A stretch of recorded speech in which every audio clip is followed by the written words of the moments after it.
begin with a dimly lit city skyline, skyscrapers, glowing windows, and a quiet hum. Imagine standing on a balcony, looking down, and realizing every light, every building, each of them owes something. It's getting closer. Right now, the world is trapped in a debt spiral, a web so intricate we forget that every dollar we spend is borrowed from someone else. But who wins?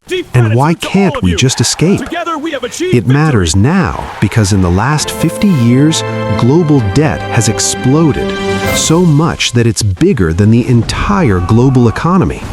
And every time a government, a company, or a person borrows, they're not just taking money, they're promising a future they can't always pay. Let's break it down.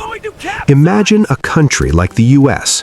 It borrows trillions to keep its economy moving. Banks lend because they earn interest, millions, billions, compounding every year. But the debt never really disappears. It just gets passed up and down, like a game we can't win. And here's the uncomfortable math. When debt grows faster than income, something has to give.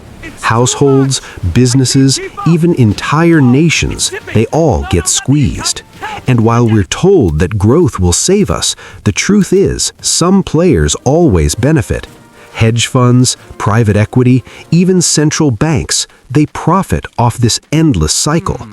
So when you hear politicians talk about growth, or you see markets hit new highs, remember, those numbers don't tell the whole story.